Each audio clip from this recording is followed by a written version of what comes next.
오늘 우리에게 주시는 하나님 말씀은 에스겔 7장 14절에서 27절까지 말씀입니다. 에스겔 7장 14절에서 27절까지 말씀 제가 봉독해 올리겠습니다. 그들이 나팔을 불어 온갖 것을 준비하였을지라도 전쟁에 나갈 사람이 없나니 이는 내 진노가 그 모든 무리에게 이르렀습니다. 밖에는 칼이 있고 안에는 전염병과 기근이 있어서 밭에 있는 자는 칼에 죽을 것이요 성읍에 있는 자는 기근과 전염병에 망할 것이며 도망하는 자는 산 위로 피하여 다 각기 자기 죄악 때문에 골짜기의 비둘기들처럼 슬피 울 것이며 모든 손은 피곤하고 모든 무릎은 물과 같이 약할 것이라.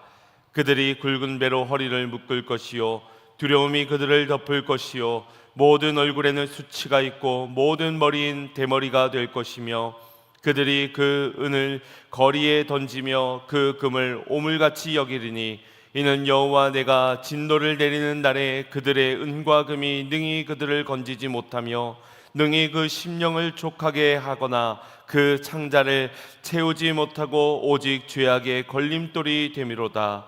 그들이 그 화려한 장식으로 말미암아 교만을 품었고 또 그것으로 가증한 우상과 미운 물건을 만들었은즉 내가 그것을 그들에게 오물이 되게 하여 타국인의 손에 넘겨 노략하게 하며 세상 악인에게 넘겨 그들이 약탈하여 더럽히게 하고 내가 또 내 얼굴을 그들에게 돌이키니 그들이 내 은밀한 처소를 더럽히고 포악한 자도 거기 들어와서 더럽히리라. 너는 쇠사슬을 만들라. 이는 피 흘리는 죄가 그 땅에 가득하고 포악이 그 성읍에 찼음이라. 내가 극히 악한 이방인들을 데려와서 그들이 그 집들을 점령하게 하고 강한 자의 교만을 그치게 하리니 그들의 성소가 더럽힘을 당하리라. 패왕이 이르리니 그들이 평강을 구하여도 없을 것이라. 환난에 환난이 더하고 소문에 소문이 더할 때에 그들이 선지자에게서 묵시를 구하나 헛될 것이요 제사장에게는 율법이 없어질 것이요 장로에게는 책략이 없어질 것이며 왕은 애통하고 고관은 놀람을 옷 입듯 하며 주민의 손은 떨리리라. 내가 그 행위대로 그들에게 갚고 그 죄악대로 그들을 심판하리니 내가 여호와인 줄을 그들이 알리라. 아멘. 할렐루야. 오늘도 주님의 마음을 깨달아 알고 그 마음과 하나 되어 한 주간도 말씀과 동행하고 순종을 드릴 수 있는 저와 여러분이 되기를 간절히 소망합니다. 우리는 100세 시대를 살아가고 있습니다. 경제는 눈부시게 발전했고 평균 수명은 연장되었으며 은퇴 후의 인생이라는 말이 당연하게 들릴 만큼 노후라는 개념도 뚜렷해진 듯합니다. 그러나 안타깝게도 준비되지 않는 노후는 우리 사회의 가장 큰 문제 중 하나로 지적되고 있습니다. 제가 지난 한 주간 한 강의를 듣게 되었는데 대한민국이 2000년대 들어서면서 이 고령화 사회로 진입한 이후에 이 세계에서 가장 빠르게 초고령화 사회로 향하고 있으며 그 가운데서도 노후 준비 부족의 치명적인 사회 문제로 떠오르고 있다고 하였습니다. 안타깝게도 한국은 OECD 국가 중 노인 빈곤율 1위, 노인 자살률 1위라는 불명예를 안고 있습니다. 그만큼 노후 준비가 전혀 되어지지 않고 있다는 것을 여실히 보여주는 대목입니다. 설문조사에 따르면 노후 준비로 걱정하고 있는 것들이 첫 번째는 생활비, 두 번째는 건강, 세 번째는 일자리로 나타났습니다. 이 문제들이 해결되지 않아 결국 노인 빈곤과 또 자살까지 이어지는 것이라고 볼 수가 있는 겁니다. 이 전문 강사분이 지적하기론 우리나라는 노후 준비를 할 만큼의 돈을 벌지 못하고 있는 것이 문제고 또 돈을 모을 수 있는 시간이 없다라고 지적하였습니다. 비싼 대학 등록금을 지불하고도 졸업한 후에 취업하기가 힘들고 가까스로 준비한 끝에 이 취업을 해도 국민 절반 이상이 월 300을 벌지 못하고 초봉은 200 초반대라고 하지요.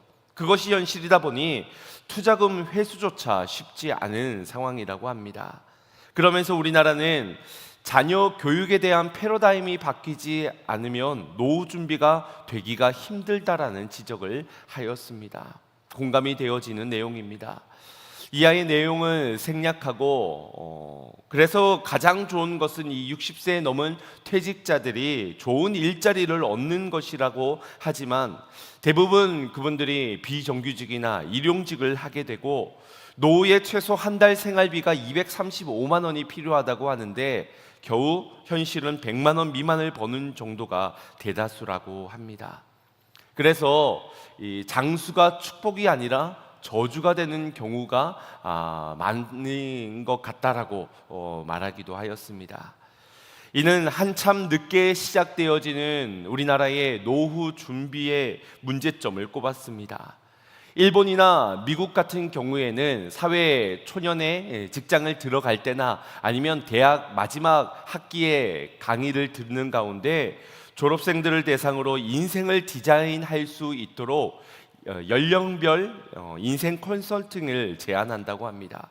뿐만 아니라 회사에서도 잘 퇴직하는 방법을 이 사회 초년생들을 대상으로 이미 교육이 시작된다고 합니다. 하지만 우리나라는 퇴직을 앞둔 분들을 대상으로 주로 이러한 교육을 하기 때문에 현실적으로 그때의 좋은 일자리를 준비하는 것은 불가능한 상황이라고 하는 것이죠. 이러한 교육 시기도 문제이지만 노후 문제의 시급한 문제를 잘 인지하지 못하고 보다 현실의 문제에 집중하는 우리의 태도의 문제를 꼽을 수도 있을 것입니다. 여러분도 다 그러하겠지만 모두가 노후에 대한 준비 또 걱정들을 하고 있을 겁니다. 하지만 그 걱정이 오늘의 현실을 내 생활을 바꾸는 경우는 그리 많지 않다는 것입니다. 40, 50대의 60% 이상이 노후 준비를 겨우 국민연금만 의존하고 있는 상황이라고 하니 한마디로 걱정은 하지만 준비는 되어지지 못하고 있다라는 이러한 지적이 틀리지 않는 듯합니다. 왜일까요? 왜일까? 왜 문제를 인식하면서도 이처럼 나중에 곧 마주하게 될 그때를 대비하고 준비하지 못하는 것일까? 왜 후회될 선택을 오늘날 하면서 살아가는 것일까? 우리가 이러한 질문을 단순히 우리의 노후 준비만을 위하여서 던질 질문이 아니라 우리의 인생의 마지막 죽음의 순간 하나님의 심판의 때를 생각해 보면서도 동일한 질문을 던져 보아야 할 것 같습니다. 그날이 반드시 올 것이고 도적처럼 온다라고 하는데 왜 우리는 그날을 대비하고 준비하지 못하며 살아갈까? 왜 나의 현실은, 왜 나의 생활은 그때를 준비하며 맞춰져 가면서 바뀌어지지 않을까? 아마도 이런 생각들 때문 아니겠습니까? 이쯤 하면 나는 준비되었다라는 생각, 또 아직은 괜찮다라는 생각, 그리고 지금 나의 선택이 최선이라는 생각 말입니다. 이처럼 내 안의 교만과 게으름, 안일함이 우리로 하여금 내일을 준비하지 못하게 만든다라는 것입니다. 여러분 학창 시절에 혹시 벼락치기 공부를 해보신 적 있으십니까? 한번 맛이 들리면 좀처럼 끊을 수 없는 게 바로 이 벼락치기입니다. 시험을 한 3, 4일 정도 남기고 혹은 하루 전날 시작하는 아이도 있는데 그때 바짝 공부를 하는 것입니다. 시험 범위 거기에 맞춰서 선생님이 별표 쳐준 것만 집중적으로 공략해서 이 짧은 시간에 많은 것들을 머릿속에 집어 넣는 것입니다. 그러니 마음은 분주하고 또 조급하지만 그만큼 결과는 확실합니다. 이 벼락치기 하는 학생들에게 한 가지 특징이 있는데 그건 이 학생들이 시험을 바로 보기 직전까지도 자신의 노트와 책을 손에서 놓지 못한다라는 것입니다. 선생님이 집어넣으라고 말씀을 하기 전까지도 계속해서 그 노트를 넣지 못하고 심지어 시험지가 자기 책상 앞에 오기 직전까지도 이 노트를 놓지를 못하지요. 하나라도 내 눈에, 내 머릿속에 집어넣으려고 최선을 다합니다. 1교시 시험이 마치고 쉬는 시간이 되지 못합니다. 그때도 바짝 벼락이 쳐야 하기 때문입니다. 그 찰나에 내가 본 그 문제에서 답이 나올 수 있고 맞힐 수도 있고 틀릴 수도 있기 때문에 그 기로에 놓여지니 그 쉬는 시간도 절대 포기할 수가 없는 것입니다. 그래서 남들은 시험 맞았나 틀렸나 문제를 맞춘다 하더라도 이 벼락치기에 목숨을 건 친구들은 다음 시험이 지금 문제입니다. 이러한 공부 방법은 순간의 성적을 올릴 수는 있을지 모르지만 조금 응용되는 문제, 수학 같은 문제에서 응용되는 문제가 나오거나 언어 영역처럼 단시간에 이 실력이 늘지 못하는 부분에서는 효과가 크게 없습니다. 심지어 다음 시험에 이와 비슷한 똑같은 문제가 나오더라도 틀릴 가능성이 매우 큽니다. 제가 벼락치기를 해본 입장에서 돌아보면 마음이 평온하기가 참 힘들었던 시간이었던 것 같습니다. 떨리고 초조하고 불안하고 누가 그때 말이라도 걸어오면 괜히 짜증이 나지요. 아침 일찍 가서 바짝 벼락을 쳐야 되는데 엄마가 늦게 깨우면 화가 잔뜩 나기도 합니다. 계획대로 되지 않아 답답하고요. 기도해야 할 그 시간도 쪼개어서 1분 1초라도 더 문제를 보는데 책을 펴려고 합니다. 그럼에도 이 벼락치기를 끊을 수 없는 것은 남들이 공부했던 그 시간에 나는 탱자탱자 놀았기 때문입니다. 그런데도 성적은 최대한의 결과를 낼 수 있으니 어찌 끊을 수 있겠습니까? 투자 대비 많은 것을 얻을 수 있는 이 유혹을 끊기가 쉽지 않다라는 겁니다. 벼락치기가 꼭 부정한 일이다, 잘못된 것이다 라고 말할 수는 없지만 그렇다고 그것이 유익하다라고 말을 할 수도 없을 것 같습니다. 무엇을 목표로 두느냐, 점수냐 아니면 성장이냐, 짧게 볼 것이냐 멀게 볼 것이냐, 이런 기준에 따라 다를 텐데 나중을 생각한다면 전공법으로 수업 시간에 선생님 말씀 잘 듣고 매일 꾸준히 예습 복습하며 성실하게 꾸준하게 공부해 가는 것이 훨씬 내게는 유익하다는 걸 아마 여러분도 동의하실 것입니다.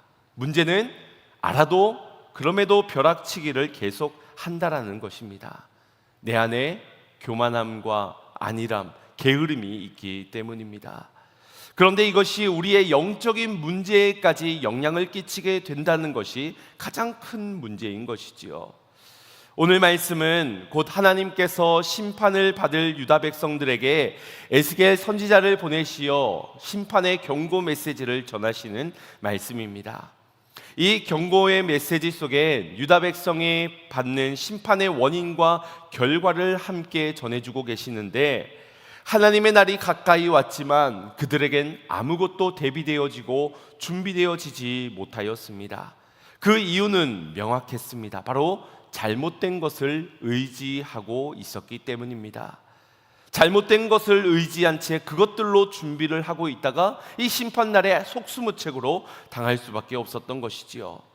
본문에서는 우리가 잘못 의지하며 살고 있는 세 가지에 대해서 말씀을 해주고 있는데 오늘 이것에 대해서 함께 살펴보고자 합니다. 먼저 첫 번째는 우리가 의지하고 있는 것이 바로 자기 자신이라고 말씀하고 있습니다.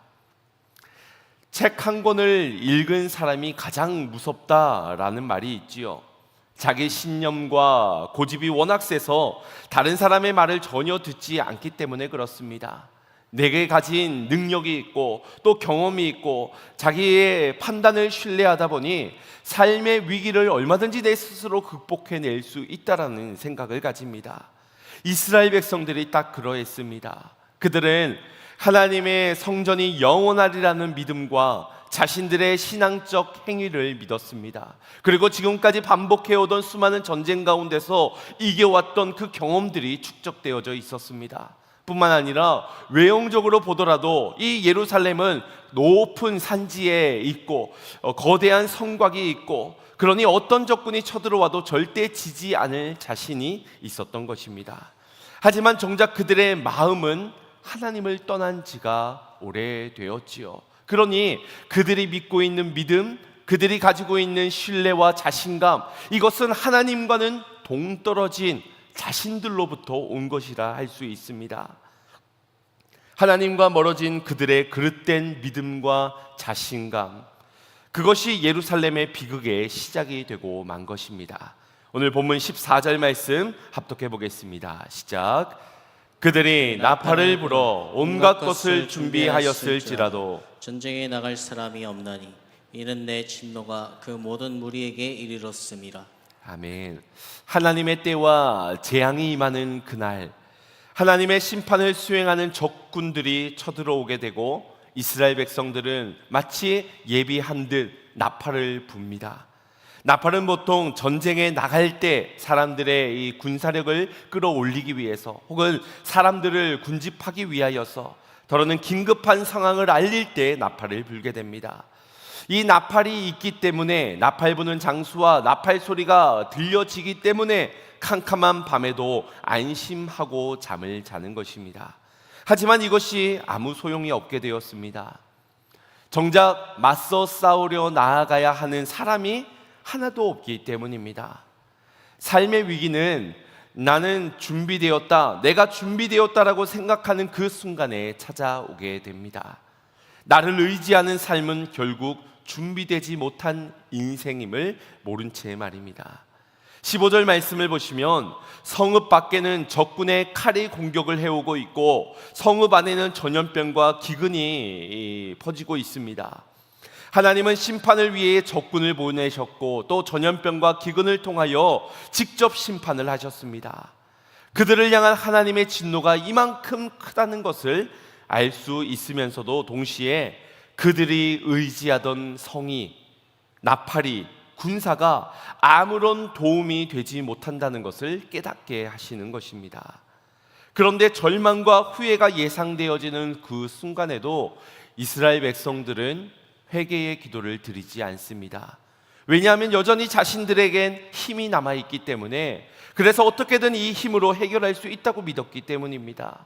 내 지혜를, 내 힘을, 나를 의지하면서는 결코 하나님을 의지할 수가 없습니다. 하나님을 의지하지 않는데 어떻게 회개가 되어질 수 있겠습니까? 돌아갈 수가 없는 것이지요. 성의 외곽이 무너져도, 적군들이 몰려와도, 전염병과 기근이 닥쳐도 지금 내 생활이 괜찮다면, 여전히 내가 힘과 경험과 지식이 있다고 한다면 절대 회개하지 않습니다. 16절 말씀을 보면 유다 백성들은 바벨론의 공격 앞에 산 위로 도망치기 시작합니다. 경험적으로 볼 때 높은 곳이 안전하다고 생각하기 때문입니다. 그런데 그들이 피신한 산은 산당이 있는 곳으로, 그 역시 하나님의 심판의 대상으로 선언되어진 곳입니다.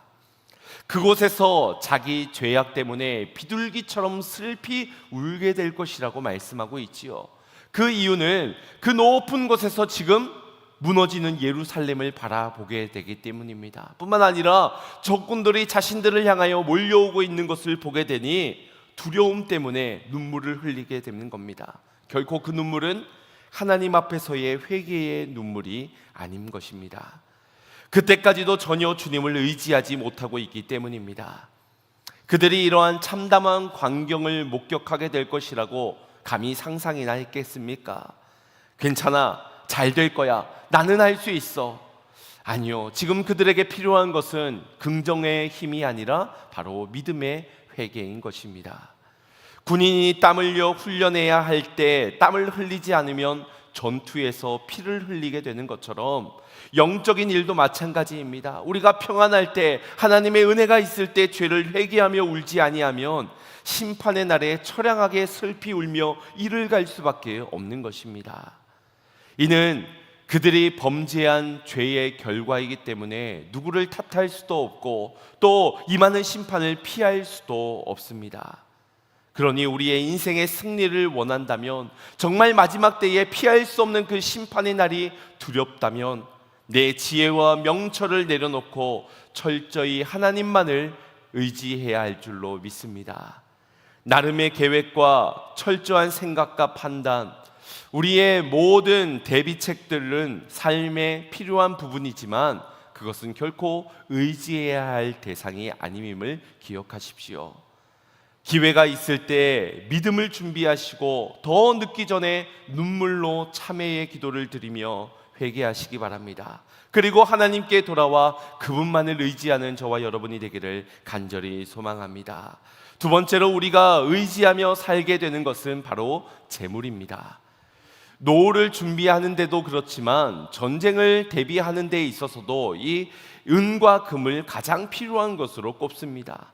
예나 지금이나 사람이 위기를 닥치면 재물부터 모으려고 하지요. 가장 믿을 만한 것이 돈이요, 배신하지 않는 것이 재물이라고 생각하기 때문입니다. 또 화폐의 가치가 나뉘어지면 금이 최고라고 말하고, 그래서 지금 금값이 엄청나게 치솟아 오른 것이도 할 겁니다. 유다 백성들은 은금이 자신들을 지켜줄 것이란 확신이 있었습니다. 왜냐하면 이전에도 이 적들이 쳐들어왔을 때 은과 금을 주면은 그들이 이렇게 물러가 주고 공격을 피할 수도 있었기 때문입니다.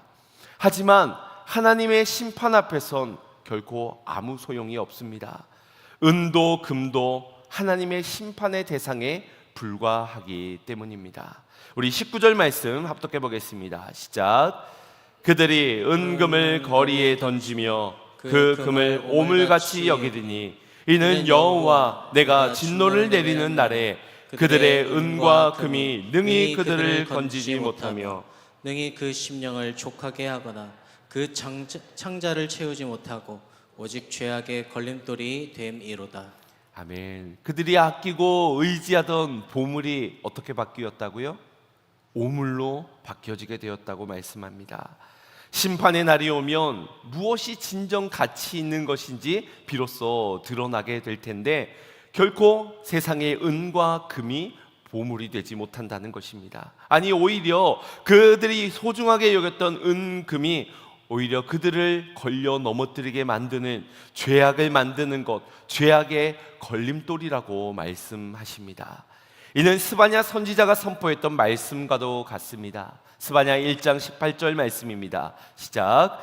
그들의 은과 금이 여호와의 분노의 날에 능히 그들을 건지지 못할 것이며 이 온 땅이 여호와의 질투의 불에 삼켜지리니 이는 여호와가 이 땅 모든 주민을 멸절하되 놀랍게 멸절할 것임이라.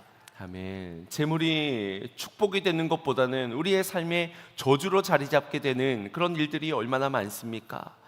재물은 하나님과 겸하여 섬길 수 없다라고까지 말씀하셨는데 그만큼 재물은 우리의 주인이 되려고 합니다. 돈이면 쉽고 빠르게 모든 문제를 해결할 수 있는 것처럼 보여지니 그 돈이, 재물이 우상이 되어버리고 마는 것입니다. 차라리 재물이 없다면 부패하지도 않았을 테고 재물이 쌓이지 않았다면 외적으로부터 공격을 받지도 않았을 것인데 은과 금을 쌓아두다 보니 공격도 되고 부패도 되어지고 결국 여호와의 질투하심의 불로 삼켜지고 마는 것입니다. 오늘날에도 돈이 있어서 산과 바다로 또 해외로 여행을 떠나고 캠핑을 가기도 하지요. 좋습니다. 그렇게 재물을 사용하고 활용하는 거 좋지요. 그러나 그래서 내가 예배를 중단하고 포기하고 그렇다면, 주의를 범한다면, 또한 더 악한 일에 마음과 생각을 빼앗긴다면 그것이 어찌 유익한 것이라 축복이라 말할 수 있겠습니까? 부자가 천국에 들어가는 것이 낙타가 바늘귀에 들어가는 것보다 더 어렵다고 하신 이유가 분명히 있는 것입니다. 본문에서 은과 금이 죄악의 걸림돌이 된다라고 말씀하신 이유를 이렇게 설명하십니다. 20절입니다. 시작. 그들이 그 화려한 장식으로 말미암아 교만을 품었고 또 그것으로 가증하는 우상과 미운 물건을 만들었은즉 내가 그것을 그들에게 오물이 되게 하여. 아멘. 첫째로는 은과 금 장식의 화려함이 우리로 교만하게 만들었기 때문이라는 겁니다. 그 화려함이 마치 나의 아름다움인 것 마냥, 내 내면도 아름답게 꾸며주는 것 마냥 그 재물에 취하여서 교만에 빠져버리고 마는 것이지요. 이러한 사람들은 갑질의 유혹을 피할 수가 없습니다. 내가 어떤 사람인데 너 내가 누군지 아냐고 그러면서 너와 나의 눈높이 차이를 이렇게 결정지으며 으름장을 놓기도 하지요. 이것이 부자들에게 찾아오는 걸림돌입니다.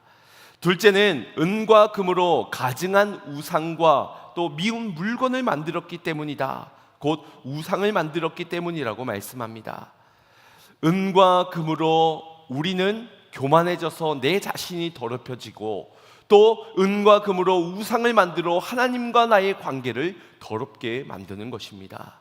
그래서 하나님은 은과 금을 이방인과 세상 악인들에게 넘겨주어 노량물로, 전리품으로 만드신다라고 말씀하시는 것입니다. 지금도 사람들은 재물이 있으면 안전하리라고 착각합니다.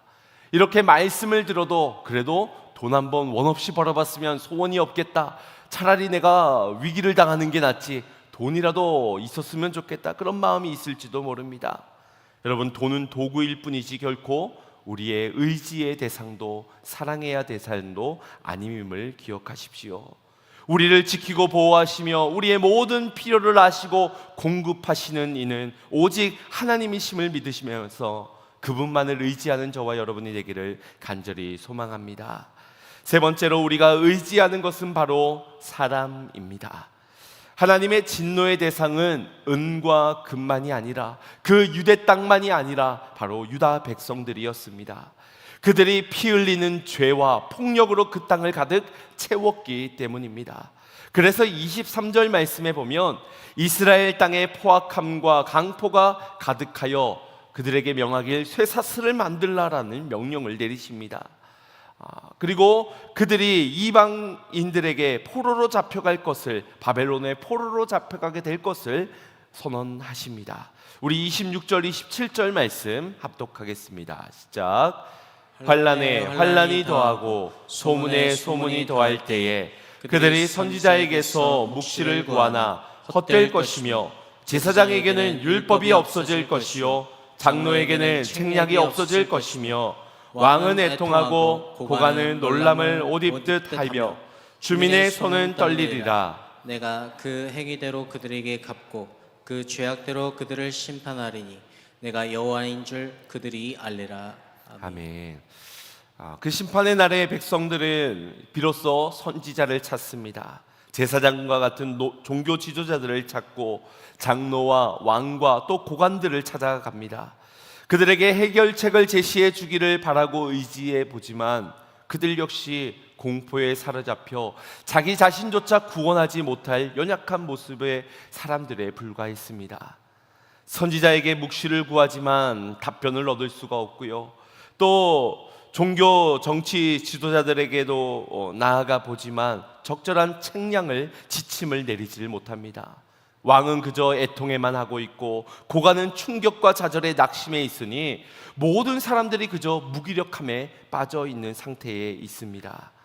앞에서 은과 금과 같은 재물이 그들을 구원해 주지 못했듯이 종교나 정치 지도자가 문제를 해결해 주리라는 생각한다면 결국 그 순간에 의지했던 믿는 도끼의 발등 한 번 더 찍히며 다시 한 번 더 절망을 경험할 수밖에 없게 되는 것입니다.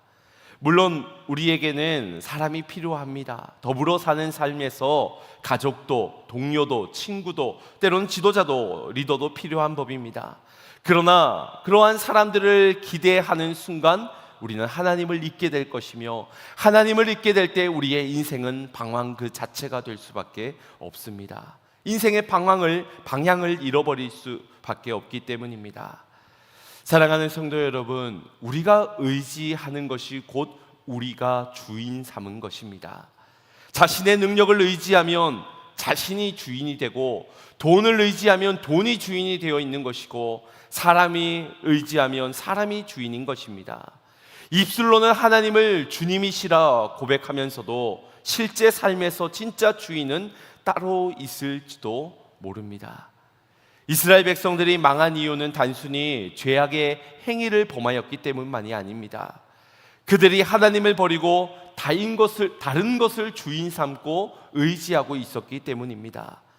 에스겔을 통해 그것들이 마지막 심판날에 전혀 의지할 것들이 못 된다라는 사실을 이렇게 말씀해 주고 계십니다. 그것들이 너희를 지켜주지 못할 것이다. 너희가 의지할 대상이 못 된다. 그럼에도 그들은 그것을 포기하지를 못하지요. 우리는 무엇을 의지하고 있습니까? 하나님 외에 다른 것을 의지하는 것이 있다면 속히 내려놓으시고 하나님만 붙드시기를 바랍니다.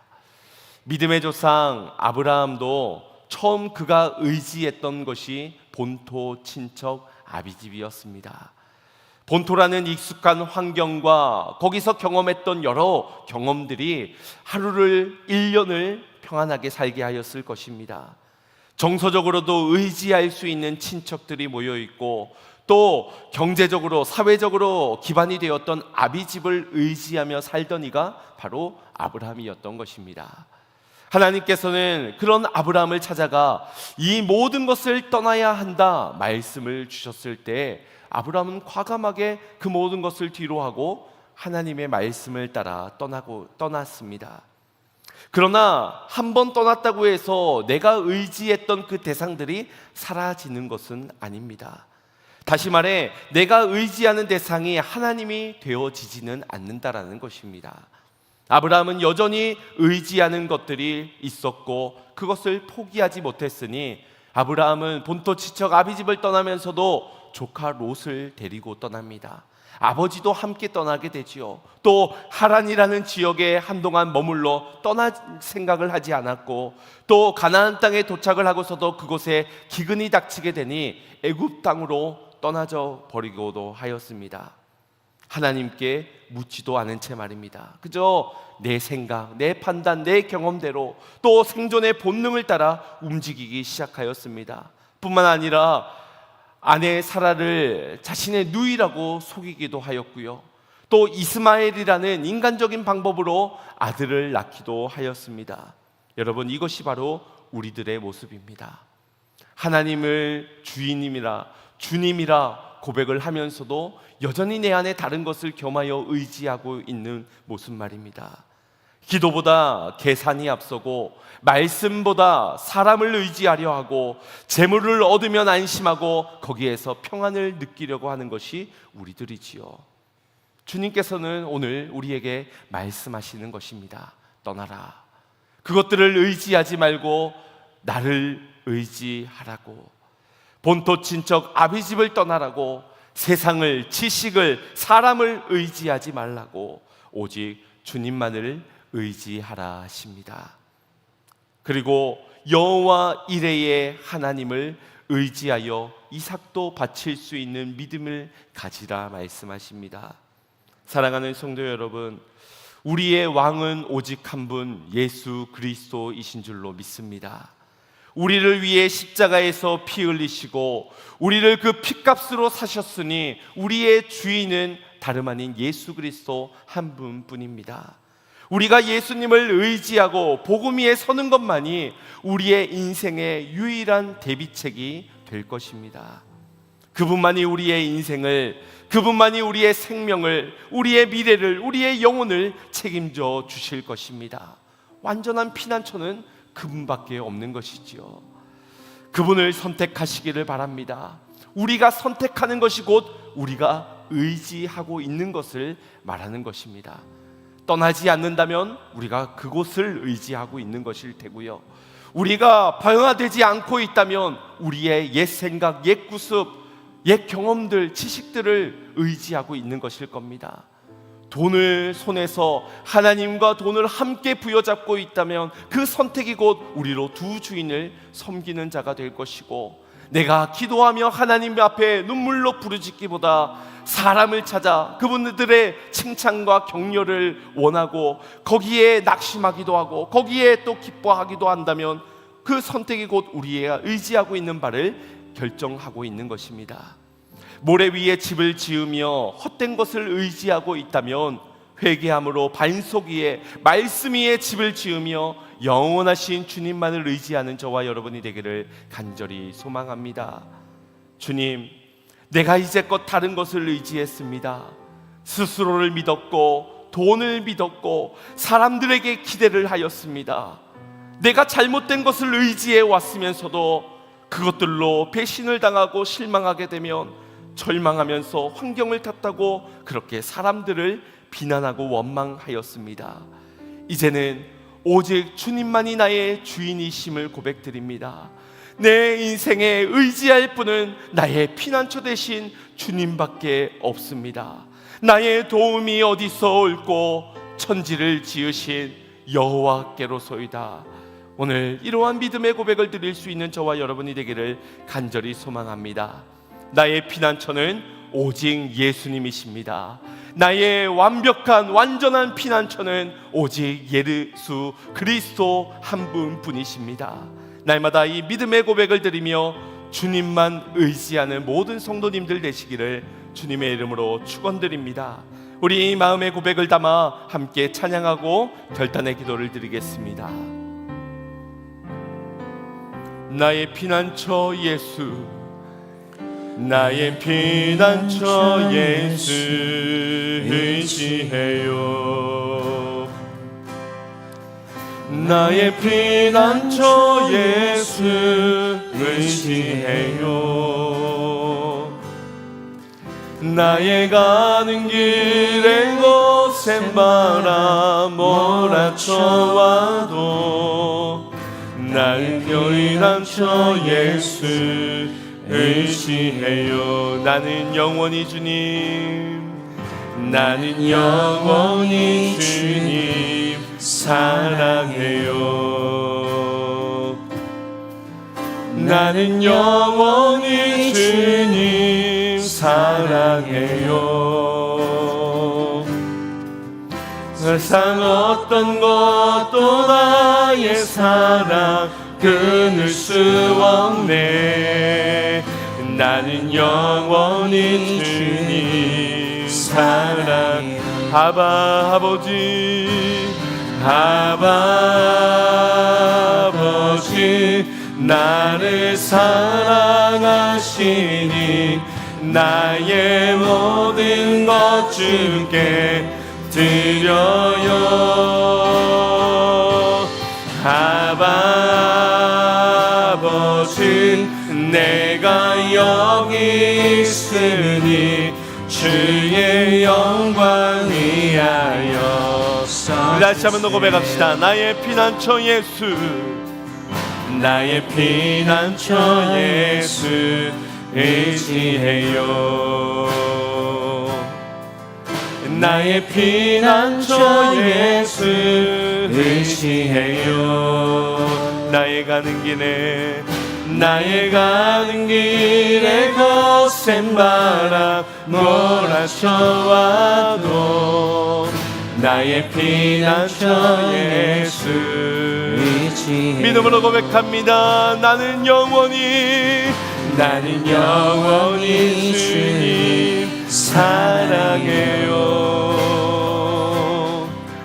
나는 영원히 주님 사랑해요. 세상 어떤 것도 나의 사랑 끊을 수 없네. 나는 영원히 주님 사랑해요. 아바 아버지, 아바 아버지, 나를 사랑하시니 나의 모든 것 주께 드려요. 아바 아버지, 아바 아버지, 주님 내가 여기 있으니 주님 영광 위하여 써주세요. 아바 아버지,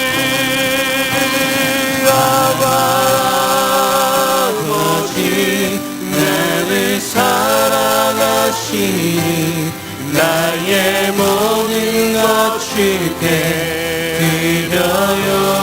아바 아버지, 아바 아버지, 내가 여기 있으니 주의 영광 위하여 주님 교회 위하여, 주님 교회 위하여 결단하며 고백합시다. 주님 나라 위에 써주세요. 주님 나라 위하여 써주세요. 아멘.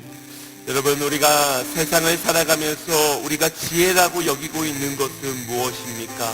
혹시 다른 것도 함께 의지하여서 위기와 고난의 문제의 상황들을 보다 쉽고 빠르게 극복해내는 것을 혹시 우리가 지혜라고 착각하고 있지는 않습니까? 그래서 기도하는 것이 지혜라고 하나의 방편처럼 생각하고 있는 것은 아닌지요. 나의 신앙을 유지하는 것도, 주님을 주님이시라 주인이시라 고백하는 것도 삶의 여러 가지의 지혜 중에 하나의 방편이라고 생각하고 있는 것은 아닌지요.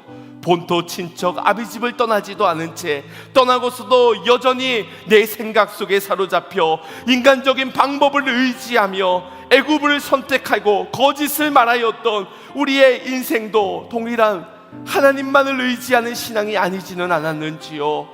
오늘 떠나가는 은혜가 있기를 소망합니다. 오직 하나님만 의지하는 신앙이 되어지기를 원합니다. 나의 유일한 피난처는 예수 그리스도이심이 고백되어지고, 그래서 선택되어질 수 있는 우리의 인생이 되어지길 원합니다. 우리 함께 주신 말씀 붙잡고, 주여 오직 주님만 의지하며 살아가는 인생 속에 주님 대비되어지고 준비되어진 믿음 속에 주님을 맞이할 수 있는 굳건한 신앙인들 되게 하여 달라고 우리 함께 주여 한번 부르짖고 기도하겠습니다. 주여